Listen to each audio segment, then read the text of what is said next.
खबरदार, खबरदार, जो मेरी तरफ बढ़ी तो मैं तुम्हें चाकू मार दूंगी। हटो यहाँ से, मैं चाकू मार दूंगी।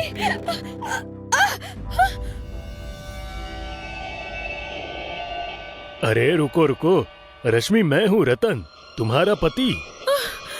रतन, तुम? ये कैसा मजाक है रतन?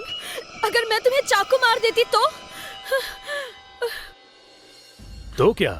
अगर बीवी तुम जैसी खूबसूरत हो तो मैं क्या, कोई भी पति खुशी खुशी मर जाएगा। रतन, खबरदार, जो तुमने फिर कभी मेरे सामने मरने की बात की तो। ओके बाबा, नहीं करूंगा, तुम्हारी कसम। अच्छा सुनो, हनीमून के लिए मुझे छुट्टियां मिल गई है, हमें अभी निकलना है। सच्ची? मुच्ची। रतन, मैं 2 मिनट में तैयार होकर आई।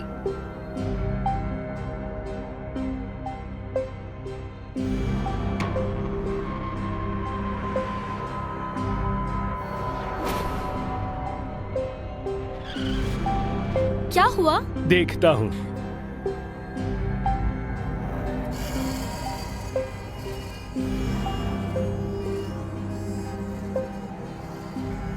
This is to inform you, my dear पतिदेव, हम पानी लाना भूल गए हैं। नॉट टू वरी, यहीं जंगल में कुछ दूर अंदर एक छोटी नदी है, मैं वहां से पानी ले आता हूँ। आगे चलकर कूलेंट डलवा लेंगे, तुम यहीं रुको।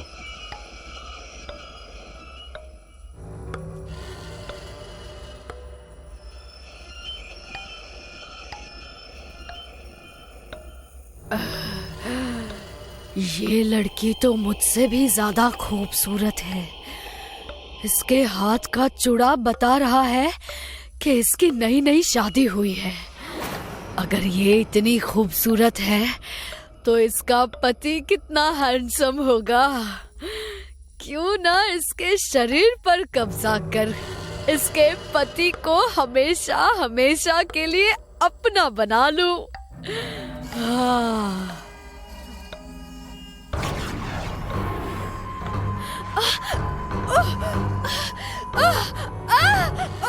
अरे ये क्या? ये क्या हो रहा है?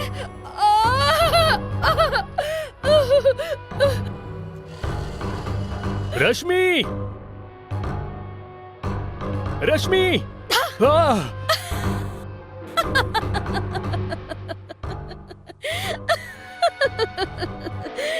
क्यों रतन साहब, मजाक क्या आप ही को करना आता है?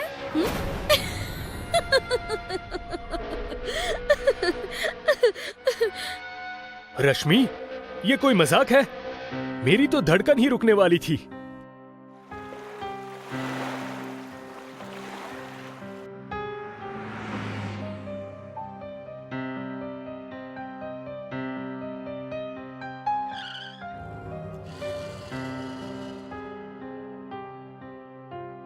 सर, आपके रूम 202 की चाबी। Thank you.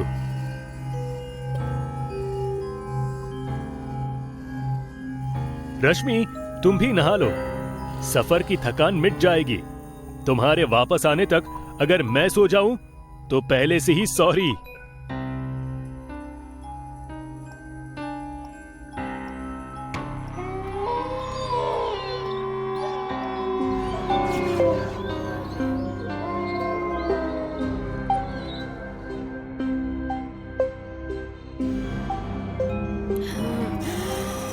जोरों की भूख लगी है। भूख मिटाने के लिए मुझे कोई शिकार चाहिए।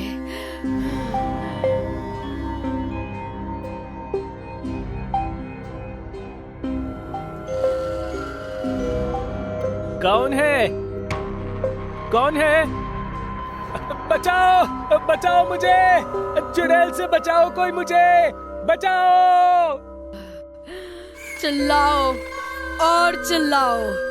एक तो दरवाजा बंद, ऊपर से सब घोड़े गधे बेचकर सो रहे हैं। कोई नहीं आने वाला तुझे बचाने, और मैं लगी हूँ तुझे बचाने।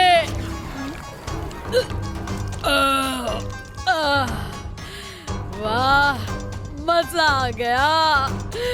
बड़ा ही गुदगुदेदार खाना था। ओह,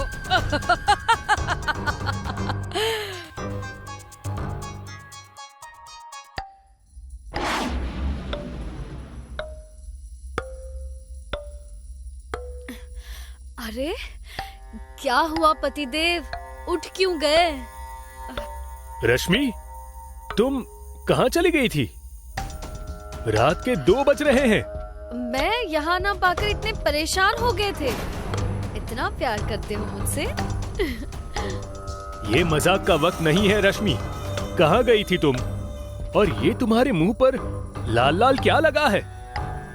दरअसल नींद नहीं आ रही थी तो मैं टहलने बाहर चली गई थी और बाहर ही एक मच्छर मेरे मुंह के पास बैठकर मेरा खून पी रहा था, तो मैंने उसे मार दिया। तो खून लगा होगा बस। अब सवाल जवाब ही करते रहोगे या सोओगे भी? चलो।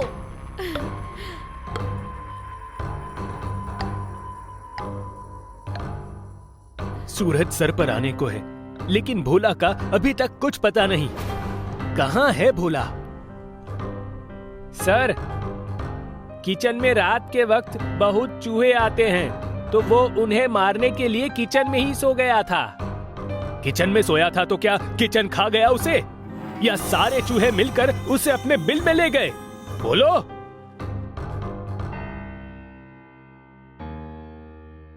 आने दो उसे, नौकरी से निकलवा दूंगा आज मैं उसे।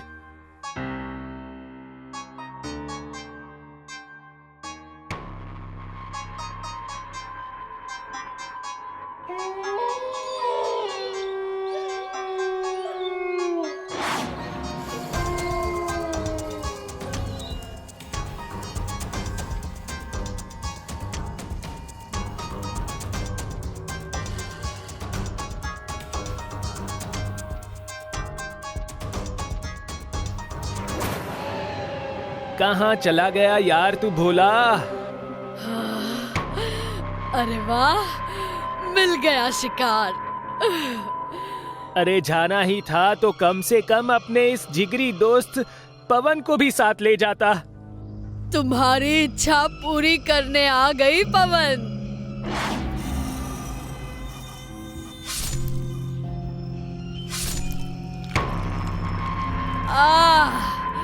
मजा आ गया। इस होटल के नौकर चाकर माल अच्छा ठूसते हैं।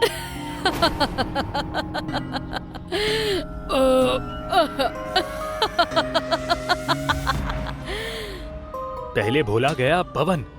आखिर ये लोग जा कहाँ रहे हैं? पता तो करना होगा।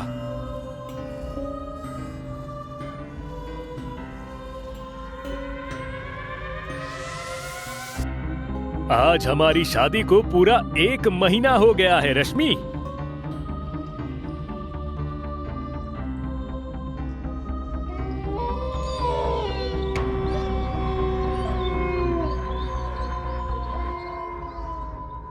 रश्मि, तुम ठीक तो हो ना?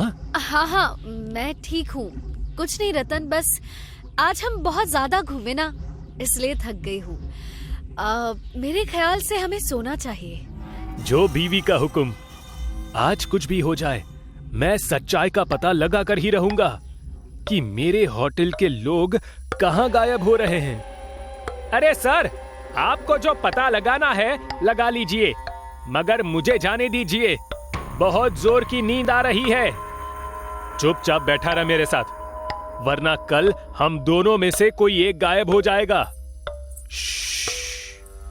सर, ये क्या? हमारे होटल में चुड़ैल? इसका मतलब पवन और भोला को इसी ने गायब किया है। कहीं इसने उन दोनों को मार तो नहीं दिया? ओ मेरी माँ! अरे वाह, आज एक नहीं 2 शिकार मेरा भोजन बनेंगे। आज तो 56 भोग की थाली सज गई मेरे सामने। भागो भागो, होटल में चुड़ैल है, भागो। अरे भागते भागते कहाँ हो? पहले भूख तो मिटाने दो मेरी। मेरा ऑर्डर तो लिख लो।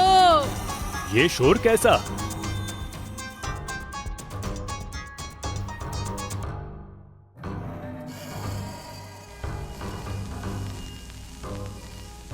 अरे छोड़ दो चुड़ैल जी, हमें छोड़ दो। कोई बचाओ हमें इस चुड़ैल से, बचाओ। ए चुड़ैल, छोड़ दे इनको, वरना मैं तुझे मार डालूंगा।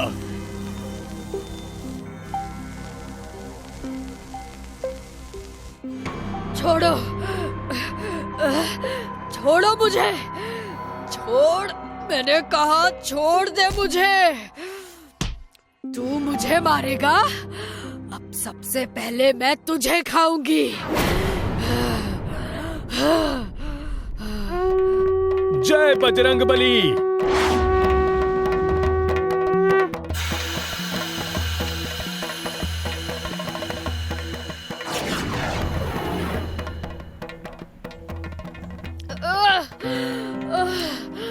आज तो जा रही हूँ, लेकिन फिर मैं आऊंगी और सबको मार दूंगी।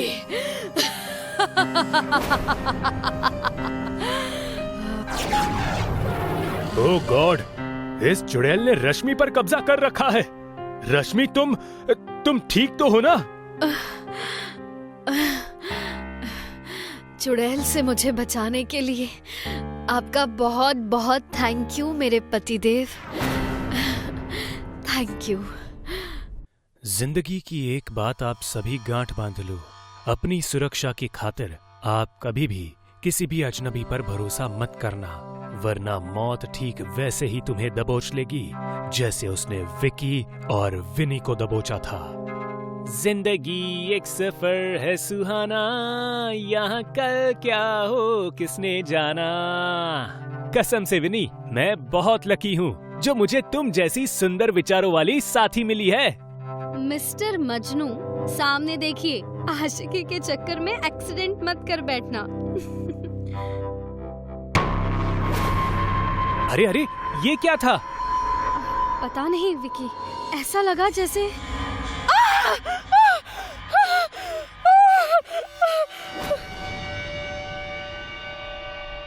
प्लीज मुझे बचा लो, मुझे बचा लो प्लीज। अरे कौन हो तुम? मेरा नाम रंजन है। मैं यहाँ से जा रहा था कि अचानक मेरी कार का डीजल खत्म हो गया। तभी एक तुम अंदर आओ। पागल हो गए हो विकी? इतनी रात में कोई अनजान आदमी हमारी गाड़ी के सामने आता है और तुम उसे अंदर बिठा रहे हो। देखो, कुछ गलत हो गया तो। विन्नी, उसकी हालत देख यार, उसे हमारी जरूरत है। प्लीज बचा लो मुझे, मैं मर जाऊंगा, बचा लो मुझे। विकी, गाड़ी चलाओ। अरे विन्नी तुम। विकी, मैंने कहा ना, गाड़ी चलाओ। Okay okay, calm down, cool down.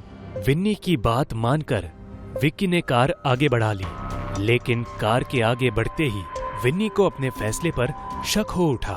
वो ये सोचकर दुविधा में पड़ गई कि कहीं ये सचमुच में एक जरूरतमंद इंसान तो नहीं, और अगर ऐसा हुआ तो क्या किसी जरूरतमंद इंसान को यूं रास्ते में घायल अवस्था में छोड़कर ऐसे ही चले जाना सही है? यही सब सोचते हुए उसने बैक व्यू मिरर से रंजन की ओर देखा। प्लीज बचा लो मुझे। विकी, गाड़ी रोको। Are you sure? विकी, उसे हॉस्पिटल छोड़ के हम निकल जाएंगे।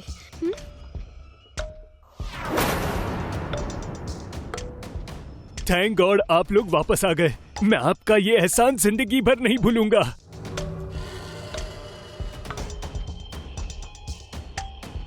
बाय द वे रंजन, मेरा नाम विकी है और ये विनी।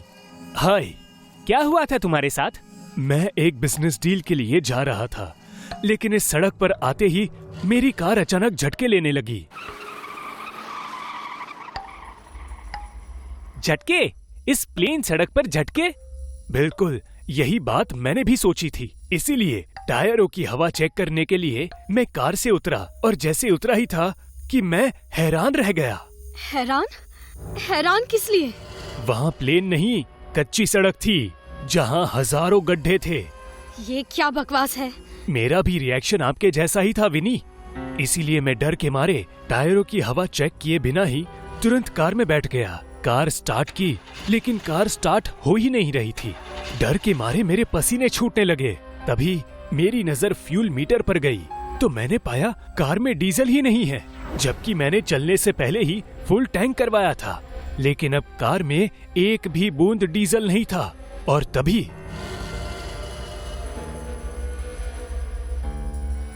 अरे ये बदबू कैसी?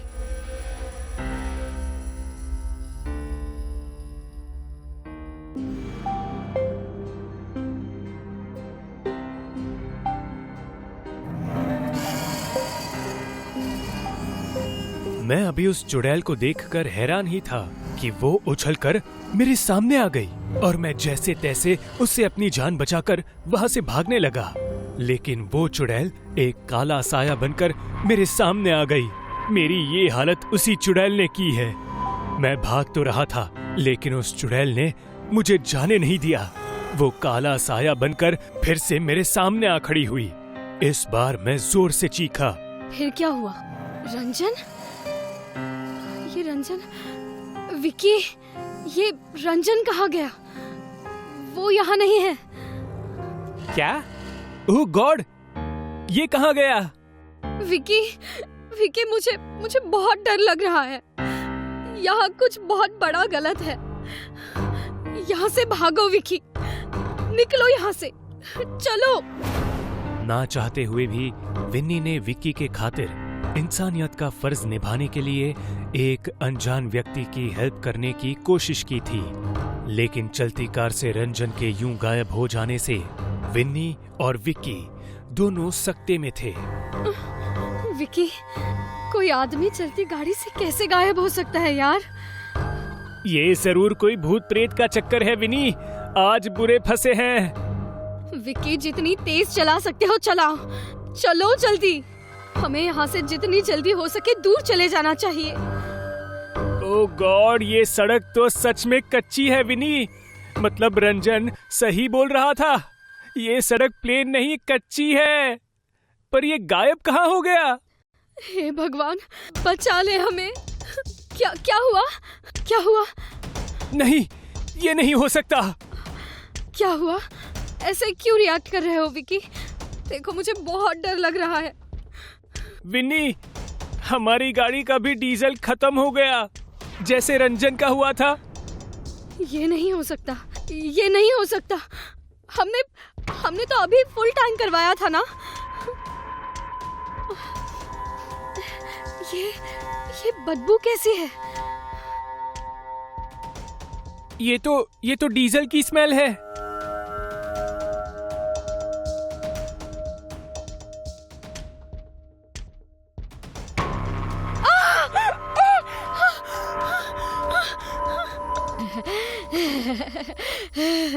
सॉरी, मैंने ही तुम्हारा डीजल चुराया है। मुझे डीजल पीना बहुत अच्छा लगता है। कोई प्यार से मांगने पर नहीं देता, इसलिए मैं डीजल चुरा लेती हूँ। पर तुम हो कौन? मैं हूँ डीजल चोर चुड़ैल, जो कुछ देर पहले रंजन थी। और तुम्हें पता है डीजल पीने के बाद मेरा मन क्या पीने को करता है?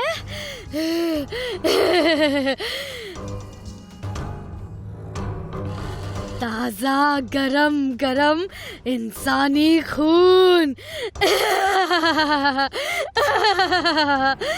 विन्नी, भागो! डीजल चोर चुड़ैल से बचना कठिन नहीं, नामुमकिन है। विकी, वो देखो मंदिर। मैंने सुना है भूत प्रेत मंदिर में नहीं घुसते। हम वहीं चलते हैं, चलो। मैंने कहा था ना, डीजल पीने के बाद मुझे खून पीना पसंद है। उसे पिलाए बिना तुम निष्ठुर लोग यहाँ से कहीं नहीं जा सकते।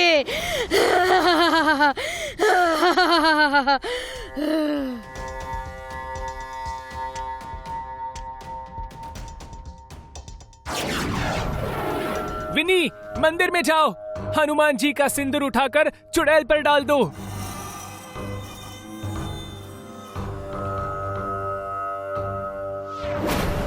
अब मैं तेरा सिर खाने वाली हूँ।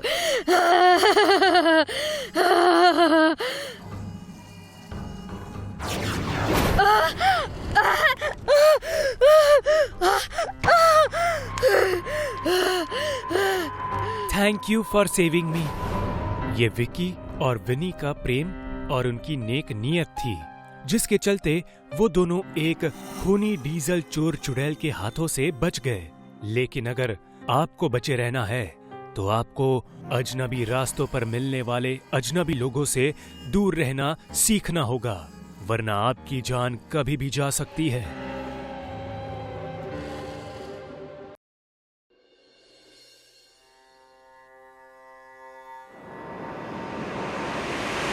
एक दिन एक फॉरेस्ट ऑफिसर, अमरनाथ और दीप तीनों फॉरेस्ट ऑफिस में बैठे थे। अमरनाथ और दीप, तुम दोनों इस इलाके के बेस्ट शिकारी हो। मैंने तुम्हारा रिकॉर्ड चेक किया है, इसलिए तुम्हें यहाँ बुलाया गया है। हमें तुम्हारी मदद चाहिए। इस जंगल में भेड़िए बहुत बढ़ गए हैं और वो कोई आम भेड़िए नहीं लगते, थोड़े अजीब है। आप फिक्र मत करो सर जी, काम हो जाएगा। कल सुबह तक सारे भेड़िए खत्म हो जाएंगे। पर ये काम आप भी तो कर सकते हैं, हमारी क्या जरूरत है? अरे तुम समझ नहीं रहे हो, हम सरकारी आदमी हैं और इसीलिए हमें जंगल के किसी भी जानवर को मारने की इजाजत नहीं है। ठीक है, पर इसके पैसे? काम होते ही तुम्हें तुम्हारे पैसे मिल जाएंगे। अचानक दीप का ध्यान ऑफिसर के बाएं हाथ पर गया। वहां उसने देखा कि किसी जानवर ने ऑफिसर को पंजा मारा था। ये पंजा किसने मारा आपको? किस जंगली जानवर के साथ सामना हुआ था आपका? अरे नहीं नहीं, ये तो बस प्रैक्टिस करते वक्त लोहे के तार से टकराया था, तभी ये चोट आ गई थी मुझे। दीप को ऑफिसर के जवाब पर पूरा यकीन नहीं हुआ, क्योंकि वो निशान उसे किसी जंगली जानवर का ही लग रहा था। बात खत्म होते ही अमरनाथ और दीप वहां से चले गए। उसी रात अमरनाथ और दीप शिकार करने के लिए जंगल में निकल गए। वो दोनों ही गाड़ी से घने जंगल की तरफ आगे बढ़ रहे थे। अमरनाथ गाड़ी चला रहा था और दीप उसके बगल में बैठा हुआ था। इतनी भी क्या जल्दी थी? क्या हम शिकार करने सुबह नहीं जा सकते थे? नहीं, सुबह शिकार करने में मजा नहीं आता। इसमें मजे की क्या बात है? रात को कितना खतरा होता है। और सबसे जरूरी बात यह है कि ये जंगल और यहाँ के जानवर हमारे लिए नए हैं। कोई खतरा नहीं होता। रात में सब जंगली जानवर सो जाते हैं और तभी उनका शिकार करना आसान होता है। सुबह के वक्त वही जानवर अलर्ट होते हैं और तभी उनसे हमें ज्यादा खतरा हो सकता है।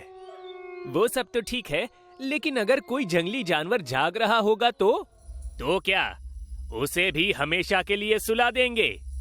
तू तो बिना बात के डरता रहता है। चुप, कुछ नहीं होगा। दीप बहुत ही डरा हुआ था। अमरनाथ ने जंगल के बीचों बीच गाड़ी को रोक दिया और दोनों गाड़ी से नीचे उतरे। जंगल बहुत घना था, इसलिए चांद की रोशनी भी उन तक ज्यादा नहीं आ रही थी। अमरनाथ ने गाड़ी से 2 बंदूकें निकाली और एक दीप के हाथों में थमा दी और कहा, ये ले बंदूक, फुल्ली लोडेड है। अगर कोई भेड़िया तुझे दिखे तो सीधा शूट कर देना। सुबह तक काम खत्म करना है। और हाँ, अब तू डरना बंद कर, मैं हूं तेरे साथ। चल अब।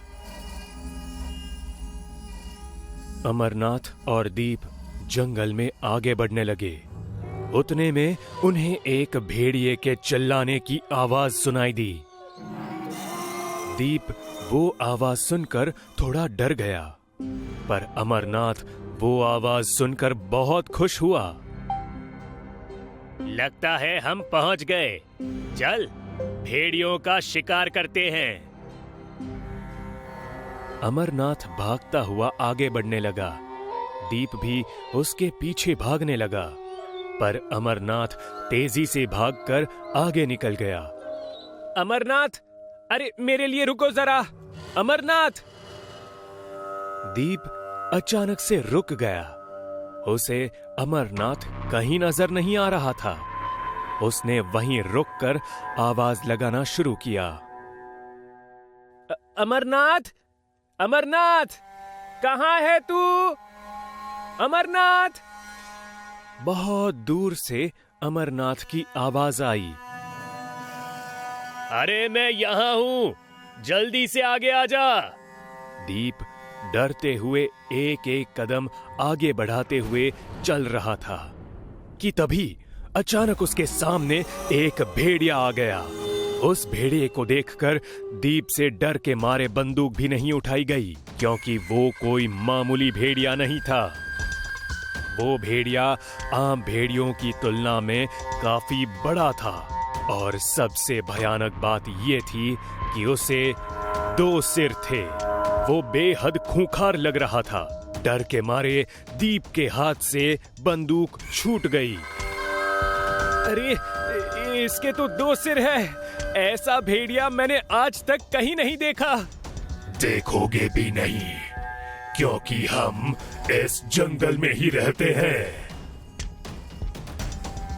भेड़िए के मुंह से आवाज सुनकर दीप और भी ज्यादा डर गया। तुम बोल भी सकते हो? हाँ, और हम सिर्फ इंसान खाते हैं। भेड़िए की ये बात सुनकर दीप वहां से भागने लगा। भेड़िया भी उसके पीछे भागा। यहाँ अमरनाथ बंदूक हाथ में लिए ध्यान से चल रहा था कि तभी अचानक उसे दीप के चिल्लाने की आवाज आई। अमरनाथ पीछे मुड़ा। दीप, क्या हुआ तुझे? कहां पर है तू? वो दीप की आवाज के दिशा में भागने लगा। अचानक उसे बहुत सारे भेड़ियों की रोने की आवाज आने लगी। वो थोड़ा डर गया, पर फिर भी भागता रहा। रास्ते में उसे दीप की पड़ी हुई बंदूक नजर आई। पता नहीं कहां चला गया ये। दीप! दीप! अमरनाथ ने फिर भागना शुरू किया, पर भागते भागते उसका पैर फिसला और वो नीचे गिर गया। उसने पीछे देखा तो डर के मारे सुन्न हो गया। नीचे बहुत सारा खून पड़ा हुआ था और बगल में खून में लिपटे हुए दीप के कपड़े। तभी उसे पीछे से झाड़ियों में कुछ हलचल सुनाई दी। उसने पीछे मुड़कर देखा तो उसे दिखा कि 4 लाल आंखें उसे घूर रही थी। उसने तुरंत अपनी बंदूक उठाई और उन आंखों की तरफ तान के खड़ा रहा। अच्छा, तो तुम 2 भेड़िए हो, आ जाओ। वो 4 लाल आंखें जैसे ही झाड़ियों से बाहर आई, अमरनाथ डर से कांपने लगा। उस 2 सिर वाले बड़े भेड़िए को देखकर अमरनाथ के मुंह से कुछ आवाज नहीं निकली। उस भेड़िए के दोनों मुंह से खून टपक रहा था। वो अमरनाथ की तरफ बढ़ने लगा। अमरनाथ ने हिम्मत करके उस पर एक गोली चलाई, पर वो गोली एक मामूली पत्थर की तरह उस भेड़िए के पेट से टकराई और नीचे गिर गई। उसने दूसरी गोली मारी, पर उसका भी कोई फायदा नहीं हुआ। तुम्हारे इन खिलौनों से हमें कुछ नहीं होगा। भेड़िए की वो भयानक आवाज सुनकर अमरनाथ बुरी तरह से डर गया और उसके हाथ से बंदूक नीचे गिर गई। वो उस भेड़िए से अपनी जान की भीख मांगने लगा। मुझे जाने दो, मैं आगे से इस जंगल में कभी नहीं आऊंगा। इस जंगल में कोई शिकार करने नहीं आ सकता, पर तुम यहाँ तक आ गए। मुझे बताओ, हमें मारने के लिए तुम्हें यहाँ किसने भेजा था? वो उस फॉरेस्ट ऑफिसर ने। उस ऑफिसर को कल ही मार देना चाहिए था, पर वो बच के निकल गया। मुझे लगा हमारे डर से वो जंगल की तरफ फिर से नहीं आएगा, पर मैं गलत था। कोई बात नहीं, तुम्हारे बाद उसको भी खत्म कर देंगे। मतलब उस ऑफिसर को तुम्हारे बारे में पता था, फिर भी उसने हमें यहाँ मरने के लिए भेजा? कल मैंने उसके हाथ पर एक वार किया था, पर वो भाग गया। आज उसके घर में घुसकर उसे मारूंगा। भेड़िया अमरनाथ की तरफ बढ़ा और उसने जोर से उसकी छाती पर पंजे से 2 वार किए। अमरनाथ के कान और मुंह से खून बहने लगा। भेड़िए ने आगे बढ़कर उसके पेट को अपने दांतों से फाड़ दिया और अमरनाथ की वहीं मौत हो गई। उस भेड़िए के मुंह से बहुत सारा खून टपक रहा था। अचानक झाड़ियों में हलचल हुई और बहुत सारी लाल आंखें दिखने लगी। तुम सब इसे खाओ, तब तक मैं उस ऑफिसर को देखता हूँ। आज के बाद कोई भी हमारे जंगल की तरफ आंख उठाकर नहीं देखेगा। इतना कह के वो भेड़िया वहां से भाग निकला और बहुत सारे उसके जैसे दिखने वाले भेड़िए झाड़ियों से आकर अमरनाथ की लाश को खाने लगे। ऑफिसर अपने कमरे में आराम से सो रहा था। तभी उसे कमरे का दरवाजा खुलने की आवाज आई और वो जाग गया। दरवाजा खुलते ही उसे दीवार पर उस भेड़िए की परछाई दिखने लगी और वो काफी डर गया। भेड़िया गुस्से में ऑफिसर की तरफ तेजी से बढ़ने लगा। ऑफिसर ने तुरंत टेबल पर पड़ी हुई बंदूक उठाई और भेड़िए पर गोली चलाने लगा। भूल गए क्या ऑफिसर, ये मेरा कुछ नहीं बिगाड़ सकती। भेड़िए ने एकदम से ऑफिसर पर छलांग लगाई और एक ही वार में उसे मार दिया। ऑफिसर को मारने के बाद भेड़िया जोर से चिल्लाया। उस हादसे के बाद उस जंगल की तरफ कोई भी इंसान जाने से डरने लगा, पर भूख लगने पर वो भेड़िए इंसानों की बस्ती में आकर लोगों को खाने जाते थे।